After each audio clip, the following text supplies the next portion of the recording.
What's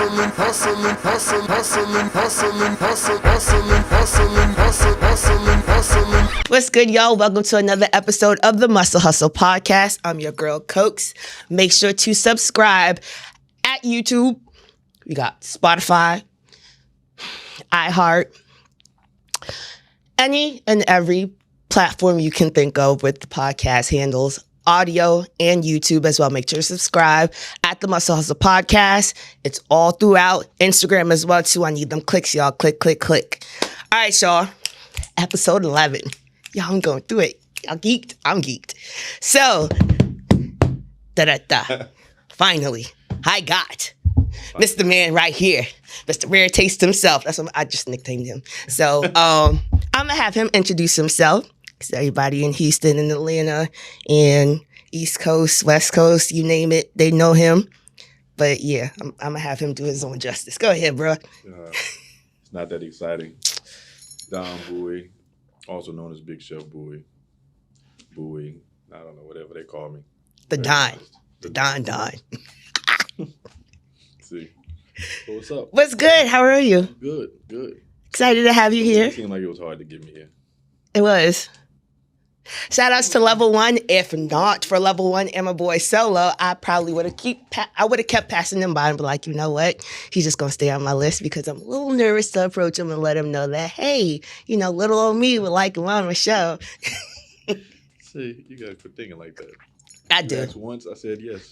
He did, and I appreciate that. Thank you. That's easy. Thank you. How are you? I'm glad that I'm considered to be somebody worth being on the show. Really? Don't do that. What you mean? Mr. Don. All right? Don't do that. I sell chicken for a living. I'm so done right now. Don, how are you? I'm good. Blessed. Yes. Very blessed. Very blessed. What's been going on with you, though? Just told you. There's a lot. Sell chicken for a living. Fried chicken. Roasted chicken. All kinds of chicken. We're going to get to know you a little bit better. That's really what it is, though. Just, dealing with the new Taste location downtown. Downtown, okay. Really kind of locked in on that. Things are going great. Blessing to be there, man. I still have yet to come to the new spot, but I'll be there. Well, you're prepping. Too. Well, we have salads. Don't nobody want grass. We have non-fried foods. We pretty much have. That's the thing. Taste is not a cookie cutter. We pretty much have anything that you could think of that would fit within your means. Really? Grilled as well, too? Grilled. Okay. Chicken, fish, steak, seafood. So I can work. Spinach, salads. I just put 4 new salads on the menu. Everything made in-house. That wasn't just for restaurant week?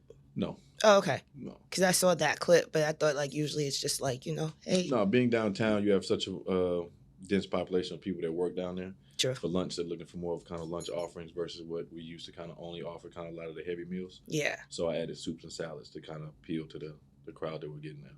Okay, so we got grass and we got oxtails. Get that, yes. Okay. You get oxtails on the grass if you want to. See, that's a setup. I'm just saying. That is a setup. We're in the business of saying yes.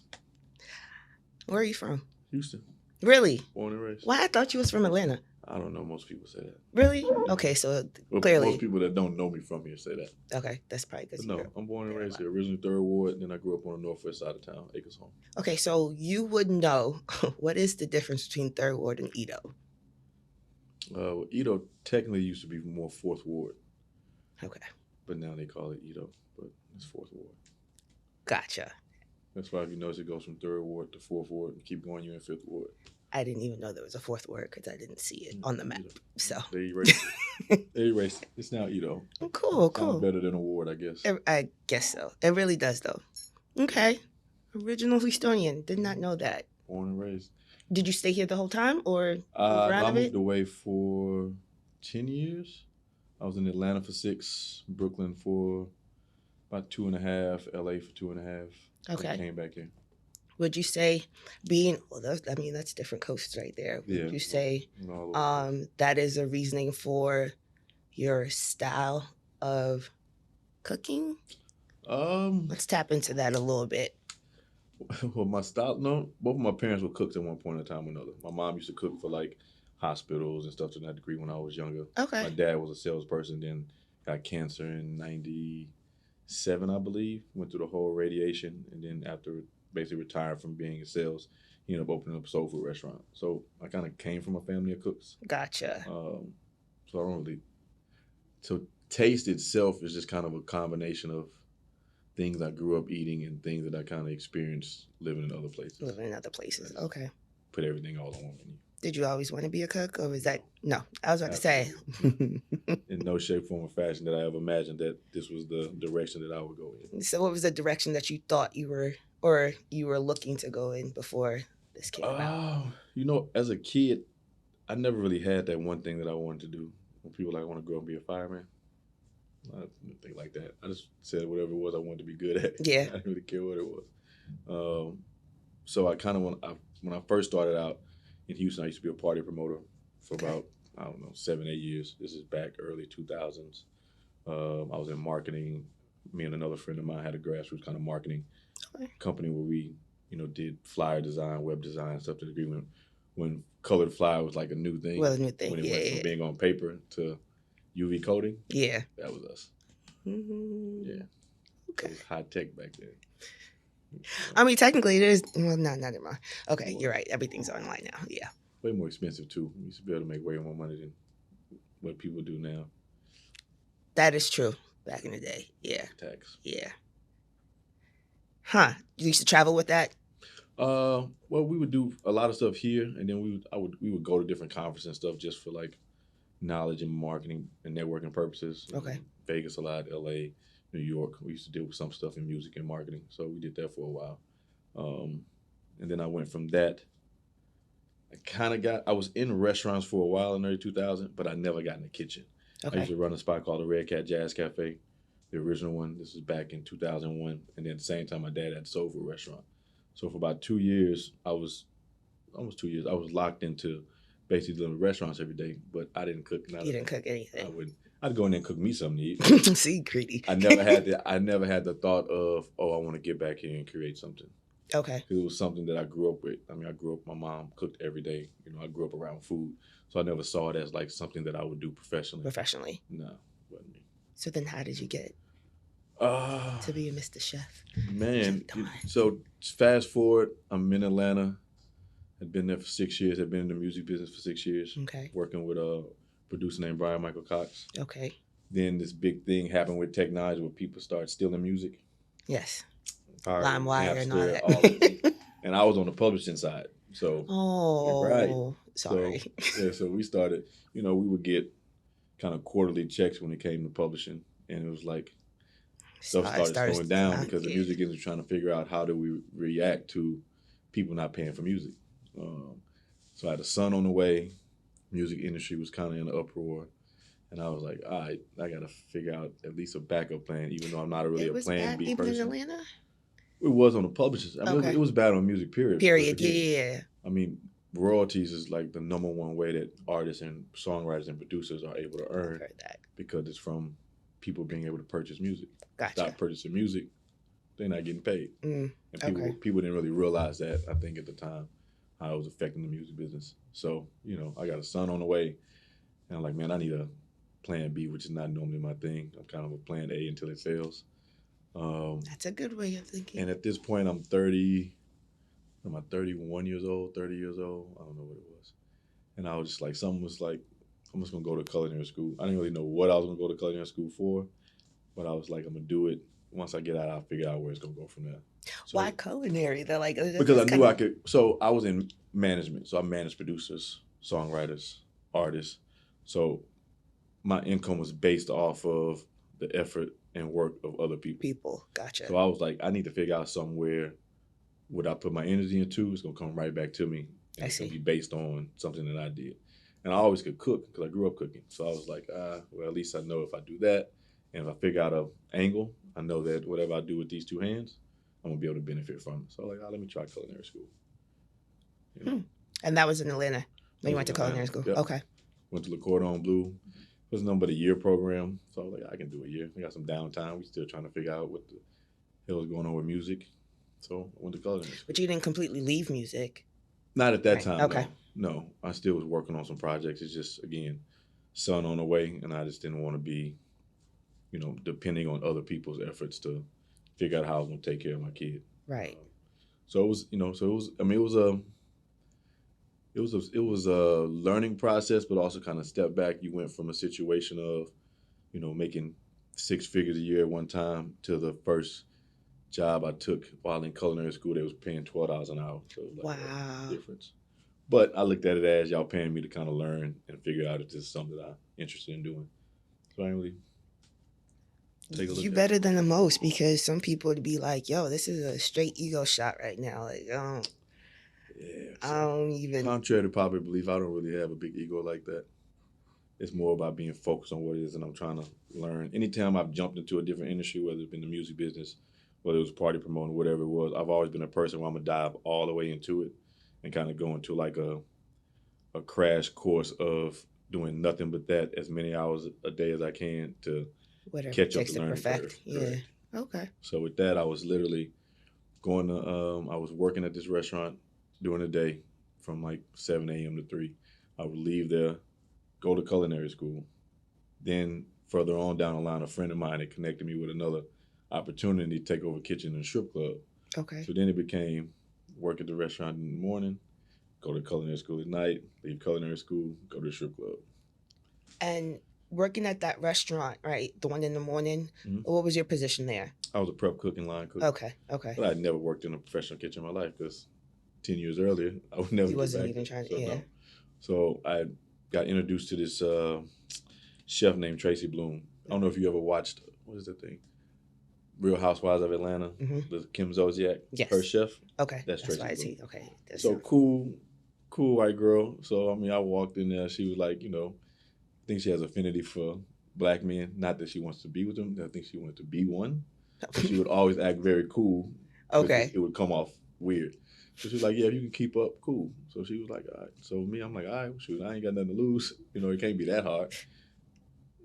I learned a lot of respect for. I got to being in the place I'm at now where I deal with my staff the way that I do, because I've started from the exact bottom to come all the way up. You know what to expect. So I deal with them in a different manner because I know how hard the workload is or what it is they're doing. Gotcha. And I did it at a later age, so it wasn't like I was conditioned to do it. I just kind of jumped into it at, like I said, 30 years old. You make it sound like that was so far back. Anyway. It was. It's like 13 years ago. That's not that far. It's like a lifetime ago. So I kind of went, it kind of went fast like most things. I went from doing that until one day I fell asleep driving. So I was like, all right, I'm going to have to give something up because I'm not sleeping. Wait, what? Right, no, it was terrible. I literally was leaving work one day. It's like 2 o'clock in the day. And I'm driving down a street in Atlanta. Next thing you know, I'm hearing the curb under my tires, 2 blowouts. And I was like, all right, I need to give one of these 3 situations up before I kill myself. This guy. Yeah. So I gave up the restaurant during the day and just did culinary school and the strip club for a while. Okay. And then, but it was good. So for a year straight, I was basically spending almost 15 to 18 hours a day doing nothing but either restaurant, school, or restaurant. Wow. So it helped me catch up some. The nighttime shift. How was that? I mean, they say they got the best food. Well, no, and that's the thing. Atlanta strip clubs are definitely known for having really good food. So, I go in there in this space, and it's a popular strip club. It's in Midtown. I never really came up with a menu before, like from scratch. I'd been around restaurants all the time. So I came up with this big, elaborate menu, way too big. Had to do it all over again. Would definitely be a little different, but you don't know no better. But it worked, though. The food was good. I mean, it would be times in there where the restaurant side of it was busier than the club side. Yeah. But it was just a lot of long hours. I mean, the club would close at, I think, 3 a.m. during the week and on the weekends. So it would be some days until I finally had like a staff of people working for me. Some days I would be there from 11 a.m. or 10 a.m. to 3 a.m. at night. So you were able to actually get staff as well too while you were working? Well, so when I first took it over, I took one of the guys I was in culinary school with. Okay. Him and like one other guy. So we just kind of worked in shifts. He switched his classes. So we were just kind of hustling it out the back of the strip club. But it was good though because it was giving me the opportunity. Like I had never been a line cook.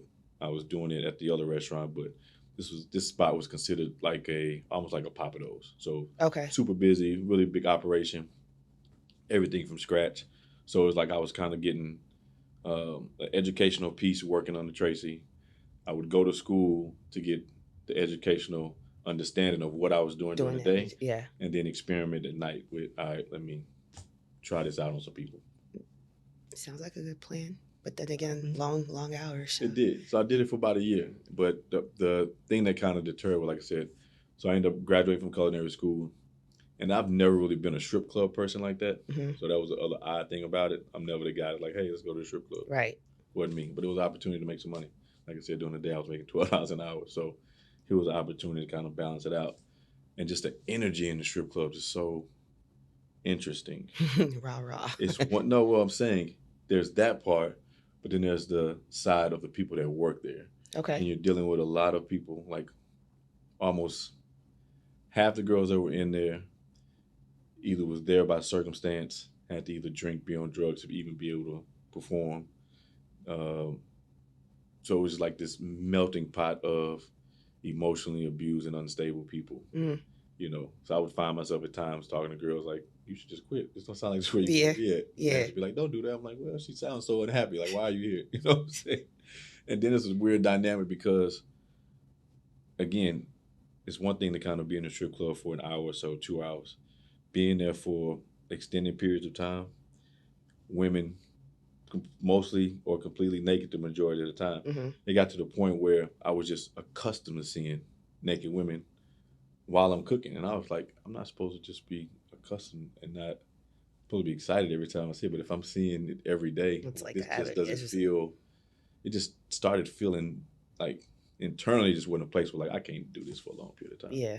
I was like, so when I got to graduated from culinary school, went back to working at the restaurant and doing the strip club. After a while, I was like, all right, I think I've kind of learned and did as much as I can here. I need to move on to something different because I just can't keep being in this space. It's not my arena. So when you got to that point, Mm-hmm. is that when you moved back to Houston or? Mm-hmm. Okay. So I left there. I took on a consulting gig at another spot that was kind of like it was a car wash, but had a restaurant in it. It was called Auto Spot Bistro.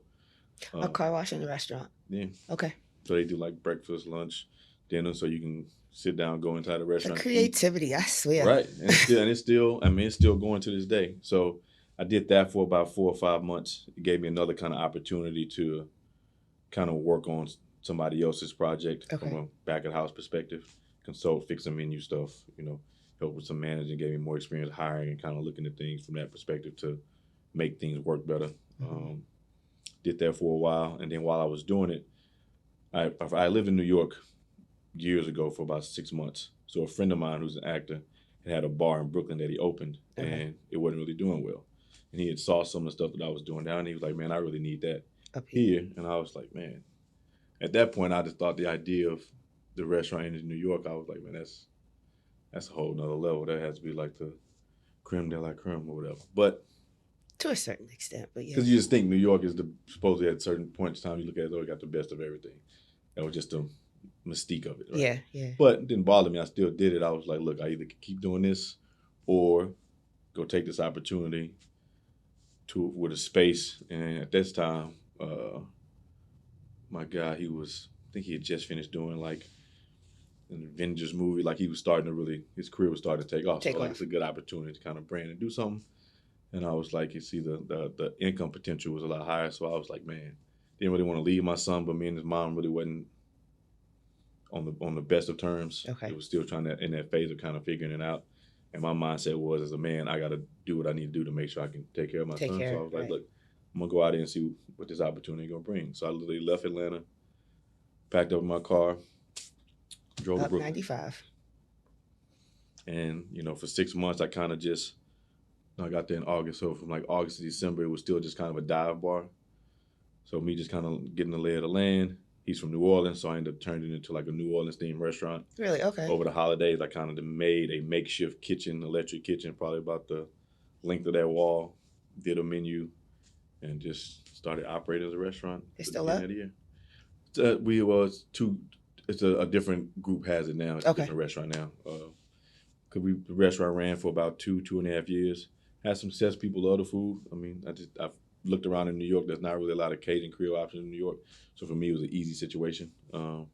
But again, it kind of gave me the opportunity to kind of get my feet wet and trying something out again from scratch and building. I had a lot of friends in New York from being in the music business, so I kind of had a pool of people to kind of support and build from. I never really spent a lot of time in Brooklyn, but it went well. So it was like I kept doing things that had moderate success and started being like, all right, I'm kind of figuring out a niche in this arena. Then me and him, he had a little bad run with a little traffic accident. He didn't want to live in New York anymore. Me and him wasn't seeing eye to eye. I started dating this singer, and long story short, I ended up going to LA to see her for like a week and didn't come back for like 3 or 4 months. He went to the West Coast. It was like, that's it, you guys. Well, because here's the thing. No, listen, people used to lie. I remember that first winter, people were like, oh, this is the worst winter that New York has had in a long period of time. I'm like, oh, okay, so maybe it's not this bad. Then the second winter looked just like the first one. I was like, y'all lying. You know what I'm saying? So by the third one, I was like, I'm ready to get out of here. This is unnecessary. You got to be used to shoveling. Right. You got strong backs, like for sure. Shoveling, driving, it's just inconsiderate. Like, it's disrespectful heat out here. I can deal with that though. Yeah, nah. No. Doing simple things, like even in the heat though, simply going to the grocery store is not an event. It's like, cool, it's AC, it's hot, I'm getting to get out. Snow time in New York, just trying to go to like the grocery store, the gym, it's like an event. You got to layer up. You got to, how you going to get there? You taking the train? Are you going to drive? I was like, look. So I went as far away from New York as I possibly could. And LA was better? It was. Okay. And in LA, I kind of got back to, it wasn't initially intentionally in the beginning. Because at that point, I was done with the music business. I said I wasn't doing anything else. But the young lady I was dating at the time, her career was just starting. Okay. And I'm one of them people that if we together and we dating, if I keep hearing you talk about problems, I'm gonna end up trying to fix them. So next thing you know, I was kind of haphazardly back in the music business, just working on her and what she was doing. Okay.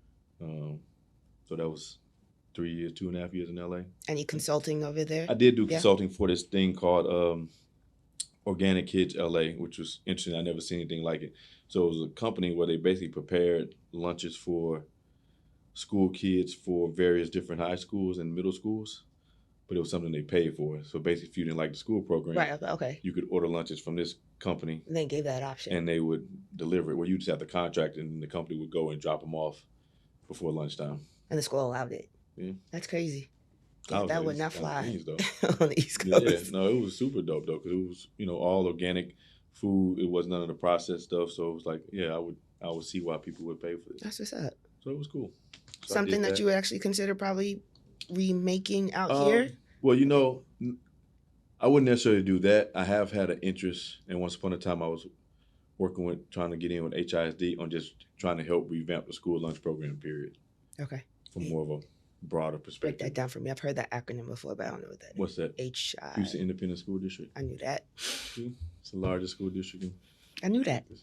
Just trying to touch the gangster. So, so I was kind of interested, and still am interested in doing that, because you got, just not in Houston, but in a lot of different cities, the school lunch program are normally so below par and terrible.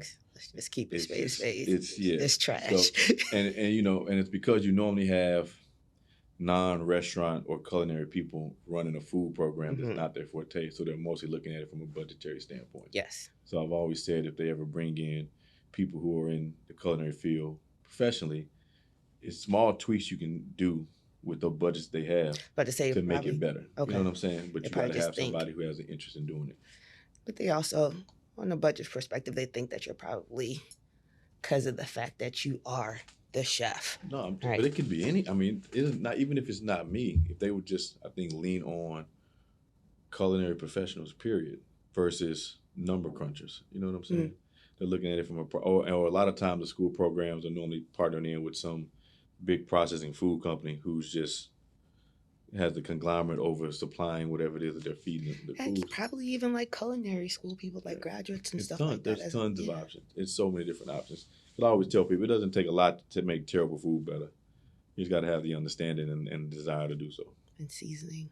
That's it. That's it. So and it's terrible. There's some programs where kids aren't getting fed enough, or the things that they have are just so inedible that they're just not eating. So they rush to go and eat candy and sugary sweets, and they're wondering why kids are overhype during classes because Twizzlers was my thing. they've That been and gummy eating bears. candy all day because the food's terrible. Geeked up. Couldn't tell me nothing. So I don't think. So and that was one of the things that I was talking with the guy that was the director of HID at the time. I was like, I don't think people are correlating the diet and the food that's being fed to kids to the behavior that they're getting in response to it. It's like you got to connect the dots and realize that it's more important than what people realize it is. But so LA, and then LA. back to. Well, yeah, Houston. So it was like, am I going back to, because the relationship ended up after 2.5 years, didn't work out. And I was like, am I going to stay in LA? Am I going to go back to Houston? Or am I going to go back to Atlanta where my son was? I had a job opportunity in LA to be a chef for this breakfast company. And then I started working and consulting with another group. In LA? Right. Okay. And they just happened to be in the process of opening up a restaurant in Houston right before Super Bowl. So I was like, all right, here's an opportunity for me to go back to Houston without being stuck and going. I could go back for a few months, work on opening up this project, and then decide from there if I want to stay there, come back, or go somewhere else. Okay. So I came out here and I opened up this concept called Sweetie Pies. Why does that sound familiar? They used to have a TV show on the OWN network. Okay. Yeah. All right. Very interesting experience. Yeah. How was that? It was interesting. I met the guy, Tim Norman, who was kind of the proprietor of the situation, him and his mom. Okay. Tim is now currently locked up doing life. Very interesting situation. Yeah. But yeah. So me and Tim were cool. You know, I ran into him one day when I was out shopping at a restaurant supply spot. And I never watched the show, but my family did. And one time my nephew was like, man, you look like this guy on TV. And I was like, what? Let me see what show you talking about. I'm like, I don't look like this guy. So when I saw him one day, I was like, man, pleasure to meet you. For whatever reason, my nephew thinks like I look like you. And he was like, oh. So we had small talk. And he was just like, man, when you're done with this project you're on, you know, hit me up. I wouldn't mind seeing if we got something we could work together on. I'm like, all right, cool, whatever. So long story short, I come out. I open the location here in Houston. You know, and then I kind of started seeing some of the things that made me realize why I didn't think that concert was going to go too far. Okay. So one day, Tim and one of the guys that I had working for me in the kitchen get into a fight. Tim hits him, and I was just like, this ain't for me. Oh, okay. So I got to that point. Gotcha. Right. You know, it was just a weird dynamic. I mean, at the time, they had the show on the OWN network. You have a relationship with Oprah.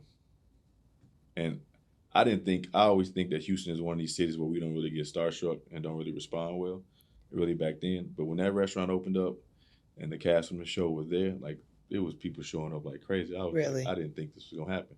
But it showed me that the brand was strong, right? But at the same time, he was dating one of the girls from Atlanta, from the Basketball Wives. He was trying to be a gangster rapper. It was like a lot going on. And I was just like, and it was reflecting into the business perspective in a sense? Right. It wasn't, because it wasn't focused. Gotcha. And I was like, and the product was decent for a soul food restaurant. I was like, if it was terrible, I couldn't have done it. And I was like, you have the opportunity to, start doing stuff retail.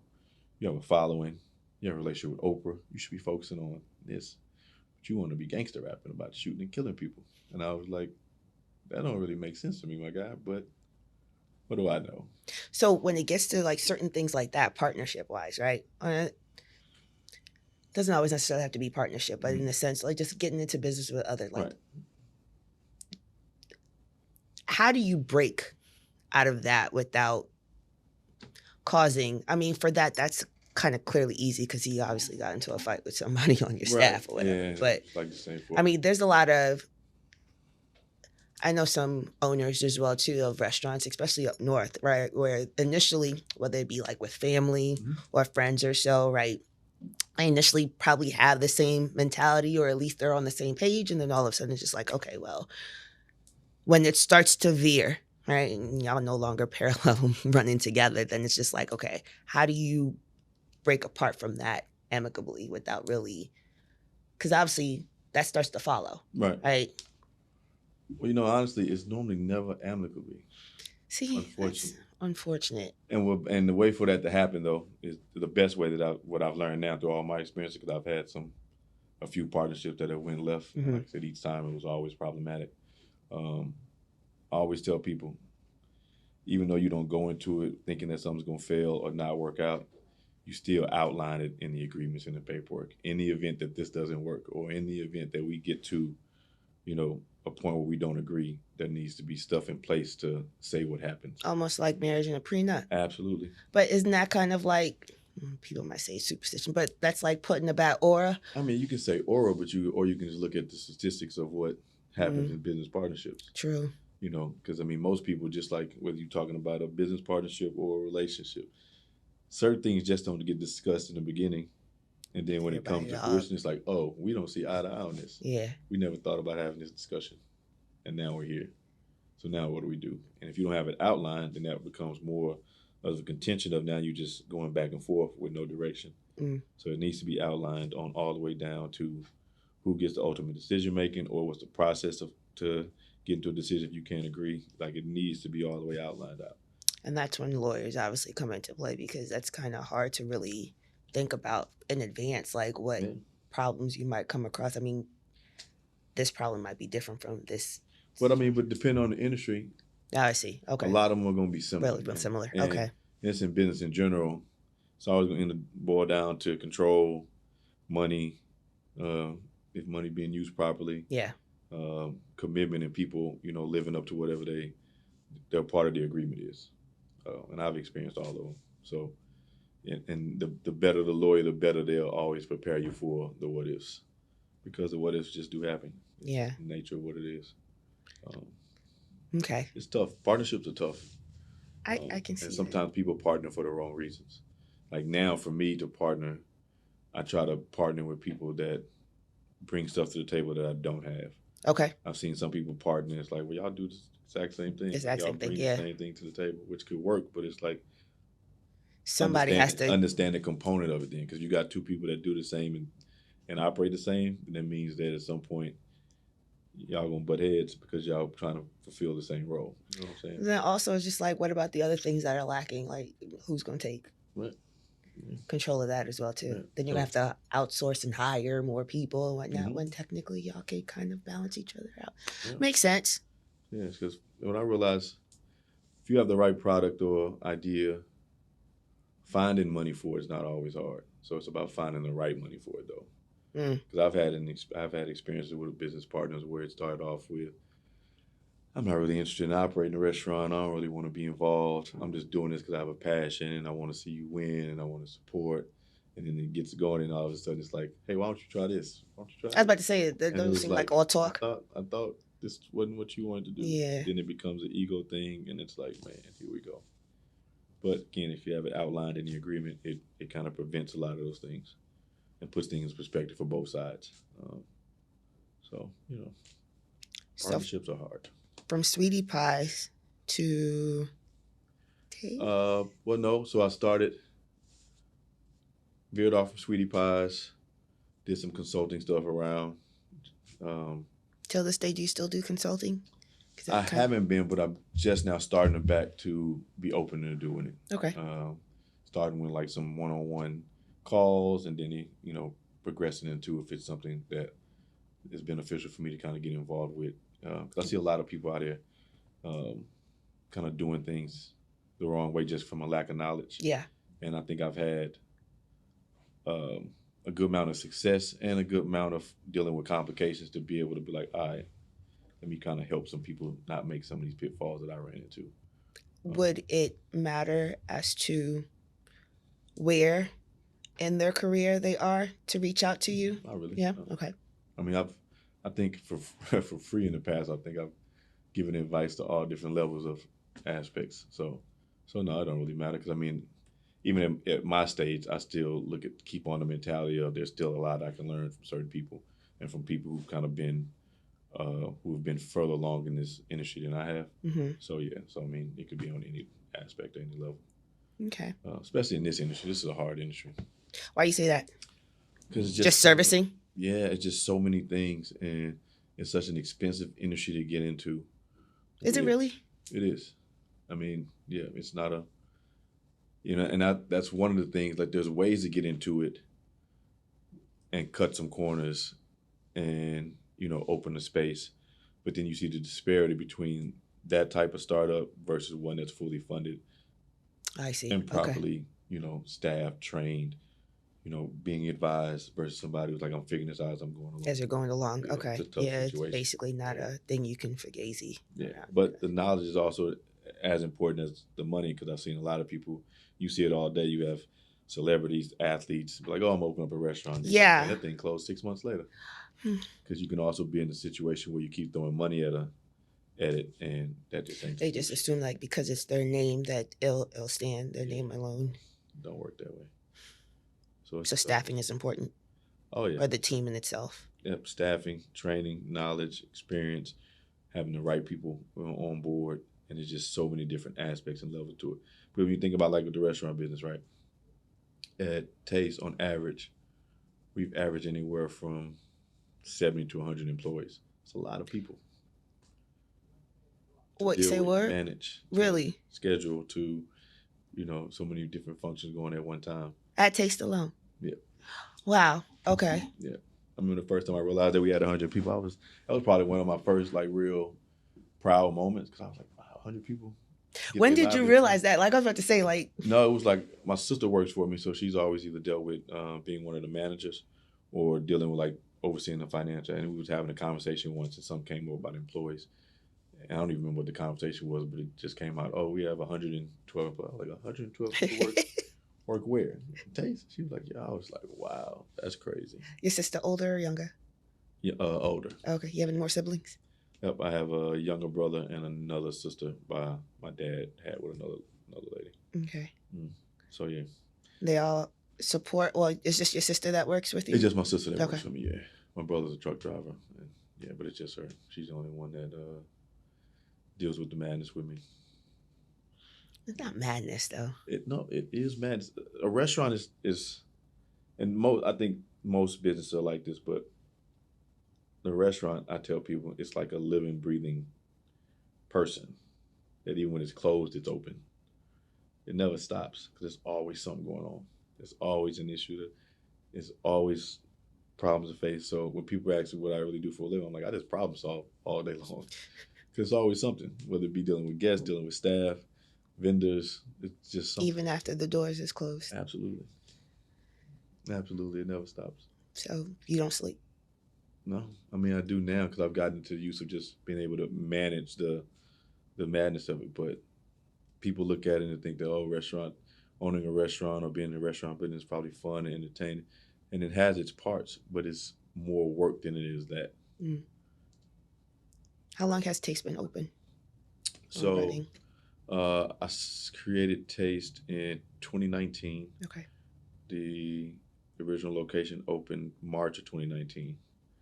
And then the downtown space opened Halloween night of 2019. Not Halloween. Well, the goal was they wanted to really open by November, so it was like, we're going to open this day, and that way come the first. Right, okay. We'll use it kind of a test run. Yeah. So it happened. Yeah. It was downtown. We knew there was going to be people downtown. How's that going, the downtown location? It's good. It's a different, it's night and day from the original location, just from the sheer design of the building. Okay. You had an old 100-year-old house that we had in Midtown. Okay. Dealing with all kind of complications with the building. Kitchen was only 160 square feet, super small, super tiny. Okay. And now the new location is almost 9,000 square feet. It's like twice the size. It's 3 stories. The kitchen's probably 3 times as big. 3 stories? Yeah. So it's a completely different layout and format. You go from a destination spot in the neighborhood to one of the busiest corners in downtown Houston. Wow. Okay. Yeah. So y'all opening up Mother's Day? We open up every day. My staff gets mad and we barely close. We close maybe once. Well, for 100 and some odd people and stuff like that, I mean, they shouldn't be too mad. There should be rotation of people. Listen. People don't really like working. That is true. I don't really understand it. That is true. That's never really been my mindset. I don't really understand. That is true. People do not like working. Especially people. I'm always surprised when there's people that are trying to get themselves established and kind of move on in life. And I think about times where if it was me first getting in the restaurant business or me trying to, get to the next level or something, it was never a mindset of I'm not working. But there'll be people who like, you don't have a car, but you don't want to come to work.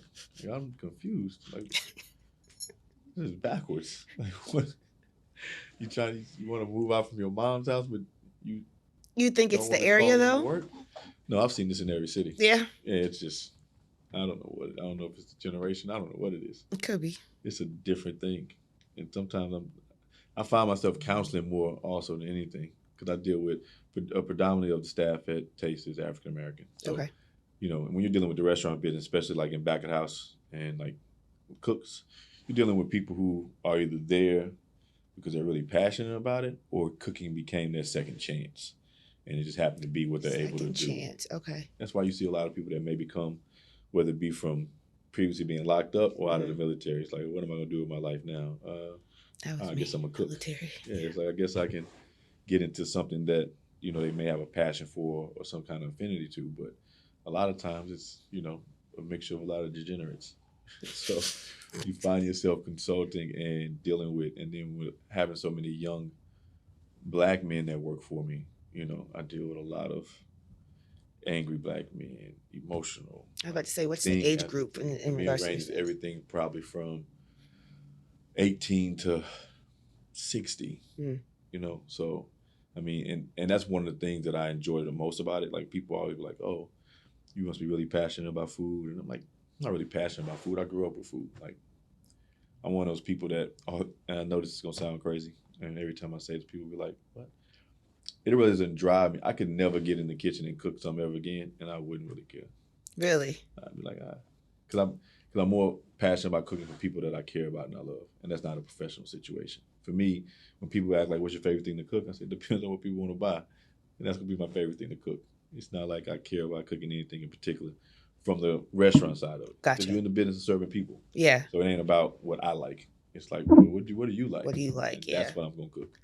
You know what I'm saying? And that's why you get that satisfaction from that. Please. And that, if people, knowing that they're getting a value of what they're paying for. So like, even when people I know a lot of sensitive chefs. So even when people have like a complaint or a comment about food, or I didn't like this, I never take it personal. I'm like, any person who thinks that everything they're gonna cook, that everybody in the world's gonna like it, is delusional. I was about to say, how you feel about like Google reviews and Yelp and stuff like that? I read between the lines. Yeah. If somebody says something about, fried chicken didn't taste that good, or just too salty, or that wasn't all that, I'm like, hey, it's your preference. All I can do is pay attention to the numbers. Right. Is this spot making money? If so, then enough people like it for this to make sense. Gotcha. So I don't get offended by it and be like, oh, they're crazy. No, it just wasn't for them. Yeah. But my passion is really more driven by the people that are involved in the business, and me being able to kind of pour in and help people grow from one stage to the next, whether it be from a dishwasher to him eventually being a line cook, or finding people who are super passionate about being in the restaurant business and trying to grow and learn and progress in their career. That part drives me more than, am I going to come up with a new dish next week? Sounds like you pour a lot into people. You don't ever get tired? I mean, you do, mentally? But that's what we're here for. How do you demob from that? And don't say sleep. No, not sleep.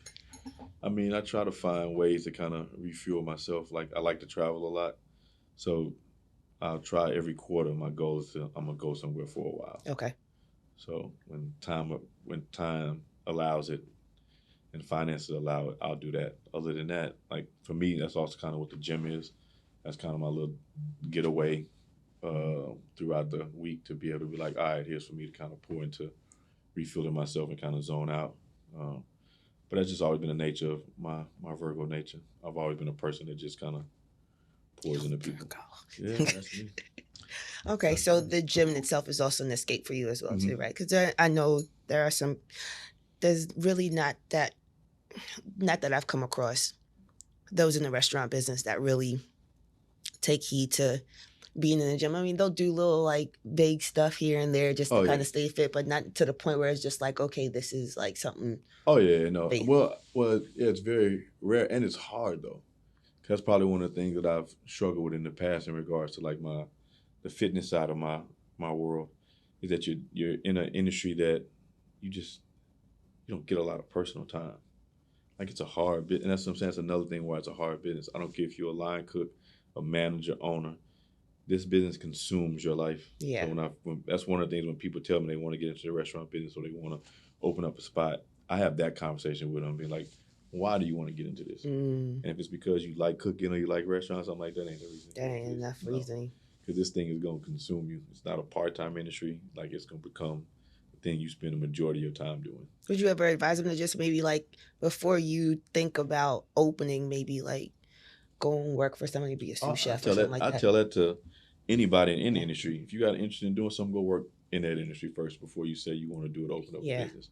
Because it may not be what you think it is, and especially with restaurants. So I'll normally ask somebody, have you ever worked in a restaurant? Have you ever?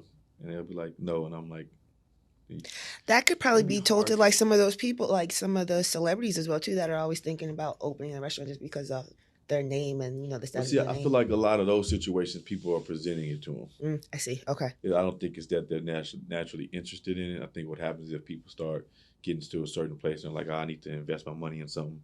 And trust me, I think when it comes to celebrities and athletes, there's always somebody in the crew being like, hey, what about this? What about idea? this? We should do a restaurant. Yeah. Like, maybe. I feel that. So in certain degrees, it works. Again, it just depends on how much time and attention they really put into investing into the idea and the process versus just being like, oh, let's just spend the money and make it happen.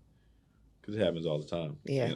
And when it comes to me in looking for restaurants or doing projects, I like looking for second generation spaces, which means that somebody else has went in there and failed and spent all their money and got a majority of the hard lifting done. And I can come in behind. I mean, that's smart. Yeah. It's unfortunate though. I feel bad every time. Like, dang, somebody really lost a lot of money doing this. Yeah. But it's a good opportunity for me. But that's also me when I look at projects. It's like, my goal is to spend as least amount of money as possible, but spend the right amount of money for it to be successful. You know what I'm saying? And you got to know what that looks like versus, because you can get into a space and spend in the millions and it could be a lot in the wrong area and spending on stuff that's not going to increase the probability of your spot being successful. But listening to people who are getting paid during the process, and you'll look up and be like, how did I spend all this money? It ain't coming back. Right. It's gone. But once you put all those, when you take a spot and convert it to a restaurant space and do all the plumbing, the fixtures, when you get kicked out, all that stays. Oh, it don't come out with you. Yeah, all that stuff that you did for the city and for code and for the sprinkler system, you can't take that with you. No, you can't. But the next person comes in, it's already up the floor. It's already there. That's the second generation space. Yes, so that's what I'm saying. It's a hard business. All right. Dang. You gotta know and that's what I'm saying. You'll have people with money. And somebody will pitch the idea, let's do a restaurant, and they'll go find a space that wasn't a restaurant. It's like, oh, put a location and all this. Yeah, they put all that work in. Oh, well, okay, we'll just pay for it. I'm like, okay. Good job. They roll those dice. Yeah, it happens. Like even the space I'm in now, it used to be a Local Foods. Now, Local Foods is a very established brand. Okay. But that particular location was just a bad location for them. And it opened during COVID. Okay. So I think literally they opened up and 3 months later COVID hit. But because they had so many other locations, they were able to kind of move staff around and just kind of leave the space as is. And the owner bought the building, so it was kind of a real estate investment for them as well. And they just never reopened back, and that building sat there for 3 years. But not being used. Jeez. But they had put the investment on building it out. So, it was a great opportunity for the new Taste location. Okay, so we're going to go back to the gym, right? Uh-oh. No, this is not uh-oh. But as far as you've done a couple shows. You've tapped into bodybuilding. Well, I did one. You did one show, COVID, okay. And then I had surgery, and that was tough. Surgery? I did. So I did Battle of Texas. Okay. So I prepped all through the holidays, which was, I was like, this wasn't all that fun. Yeah. Didn't really think about it. You see me complaining about summertime, but yeah. I'm like, Thanksgiving, Christmas, I was just like, man, I should have rethought this. But I was like, I'm doing the show this year. That's the one in December, right? It's like the last show of the year in Texas. So after that, I was like, all right, I kind of understand it now. Understanding diet, understanding the process, getting a feeling like, okay. Why a show?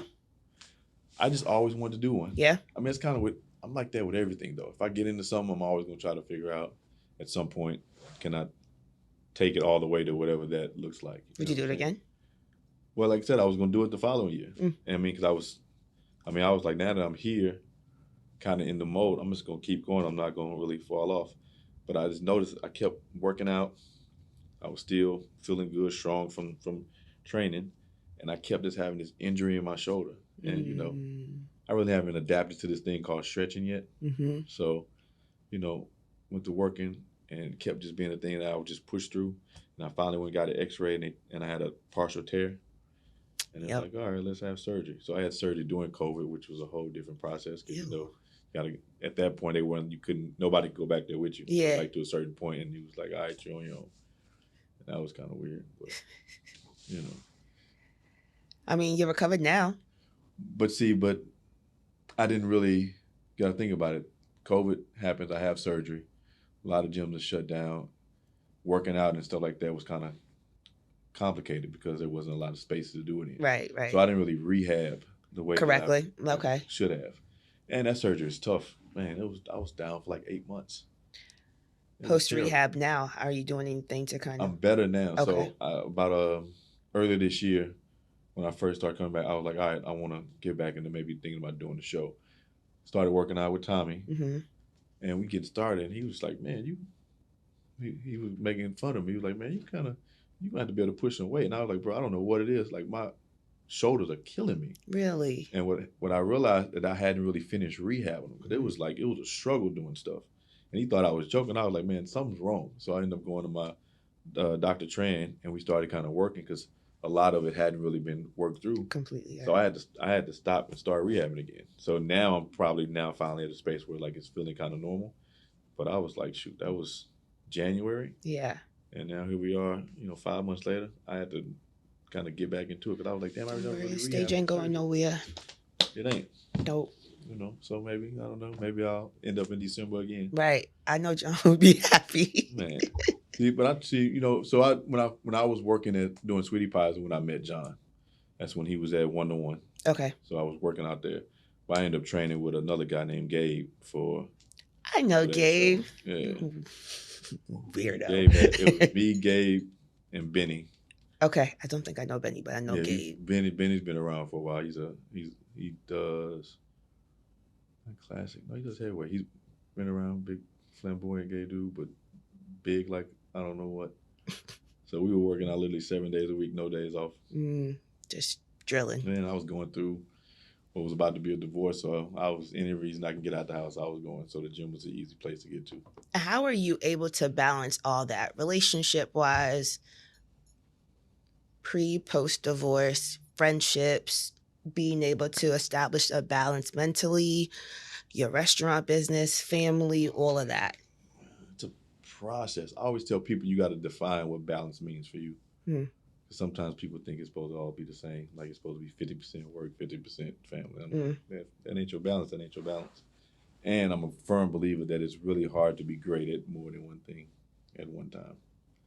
So when you see, and I know for me, to have the success that I've had with Taste in the restaurant, a lot of other things sacrificed. Yeah. So, time with my son, time with family. That was one of the other main reasons why I decided to move back to Houston too, because I've been gone for 10 years. I missed a lot of stuff with my family, my sister, mother, father, and all those things. So I was like, well, me coming back to Houston, opening up a restaurant would give me the opportunity to spend more time with family. And even if I decided to move on from Houston, it would still have something that would keep me here. Keep you here. To be here a lot more frequently than I was. And it was great when I first opened Midtown. My sister worked for me. My nephew works for me. My dad used to work for me until his health kind of deterred within the last 6 months. So I was seeing more of my family than I had seen in a long period of time. So that part I enjoy. But it's a hard balance situation. I'm not going to lie to you. And even now, I've been kind of re-evaluating like what my new balance is. Because I used to be in this mindset and still kind of am, where if an opportunity came and it was like something I think I could be successful at, I'm going to do it. It's like, oh, I think I can do this. Now it's me asking myself, how is this going to affect the other part that I'm trying to spend time in? Is it going to take away time where I could be trying to spend it with my son? Is it going to take away time for me being able to want to travel? And I've never really been in that mindset before. It was always trying to grind to get to a certain point. Yeah. I think sometimes when you get to that point, you forget that I was grinding for a reason to get to a point. Yeah. So I can change the way that I'm moving versus steady moving like that. But it's a process. Like I said, you just kind of learn that. Because, you got to define what quality of life you want to live at that time. So that's kind of where it is now.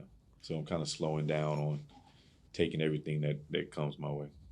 You've given some solid advice, a couple gems dropped here and there and stuff like that in regards to your business balance. Um, just being able to move around, you know what I'm saying, a bit. What advice would you give to those who are looking to maybe start in the restaurant business, maybe assist someone, family, friend, whatever, in starting something in the restaurant business, and also more so staying motivated within the trials and tribulations that you would obviously be accustomed to dealing with within, you know what I mean? What advice would you give those people that are watching? Like I said, in this business, there's a lot. Yeah. One, you got to have realistic expectations, right?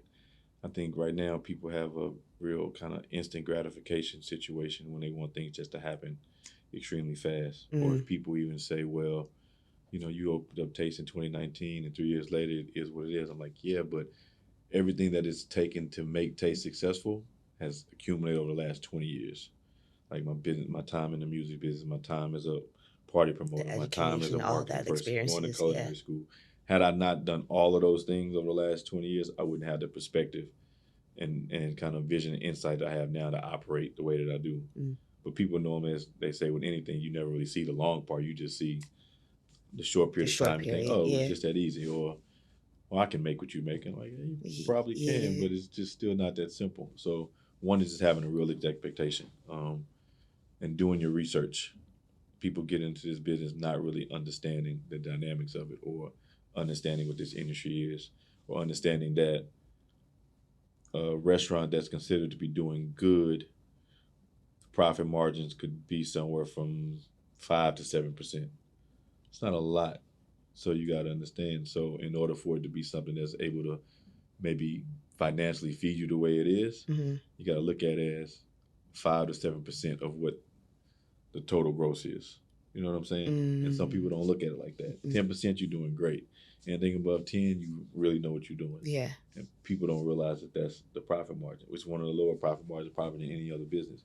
But the business is good because if you know how to do it well and you follow the rules and you're able to kind of do it, the longevity of it, it creates a situation where it can be an income stream to where you're actually able to be a business owner versus giving yourself a job. You understand what I'm saying? Yeah.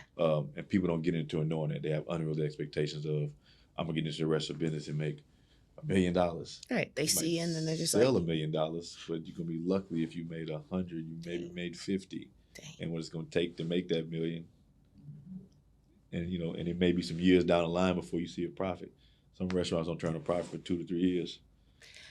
Jeez. So it's not, it's just not that.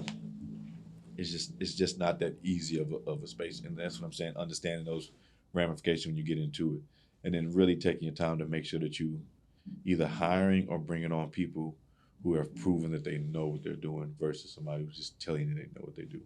I see a lot of that a lot of times. So people coming back after the fact being like, here's where I made a mistake and this is where I got it from. And I'm just like, well, why would you listen to this person? Where's the proof in the pudding of what they're telling you? Well, I don't know. They just, yeah. It looks good on paper. But people are normally so excited. Like I have a friend of mine right now who she's so dead set on opening a restaurant. And she makes really good money doing what she does. But she's never worked in a restaurant a day in her life. And the conversation has been, I don't think you should do this. But I could see the glimmer in her eyes. She's like, yeah, but I want to do it so bad. And I'm like, oh boy, it's going to be another expensive lesson.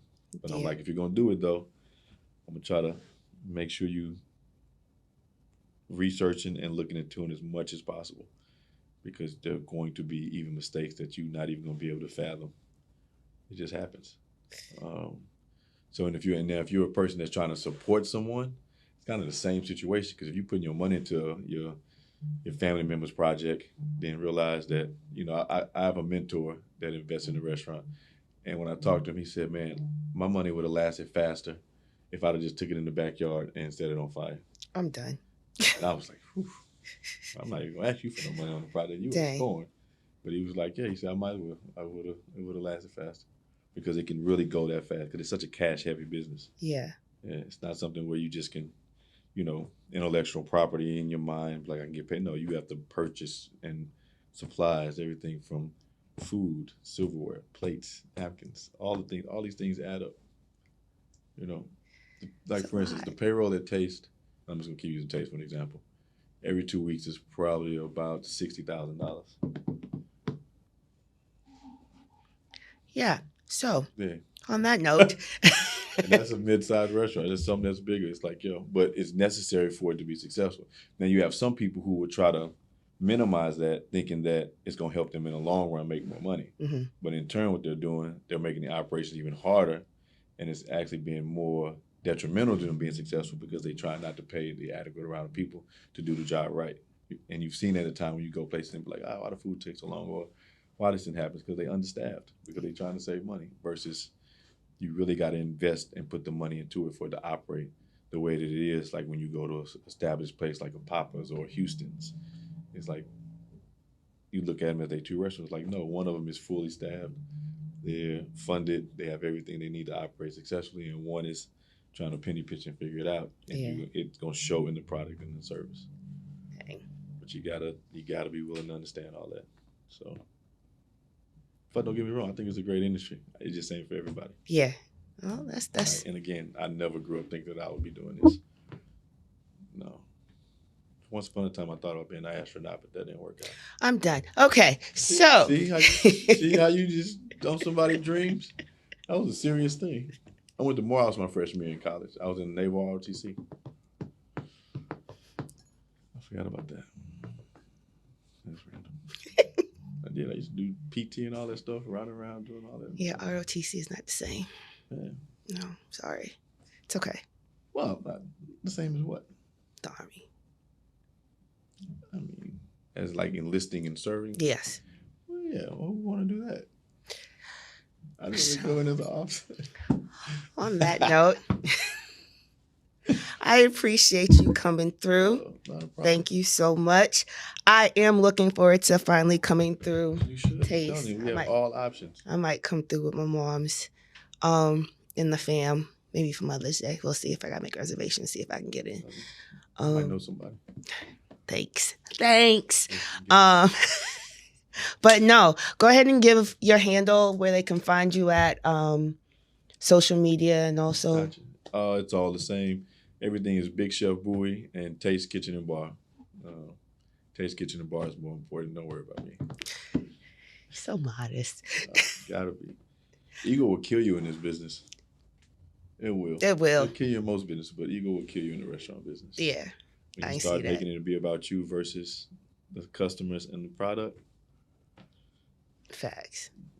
Very tragic mistake. It's a mistake. But I definitely appreciate you. I will be looking forward to bringing you back because I got some panels coming about, and I think you'd be awesome on it. So, yeah, I got your number now, so you can't duck me. Nobody ducked you in the first place. But thank you so much. Y'all make sure, once again, to subscribe at the Muscle Hustle Podcast. Check us out on Instagram as well, too. Y'all, guess what? I made 100 followers. We're growing, y'all. 900 more to go. Yes. All right. Appreciate y'all. Peace.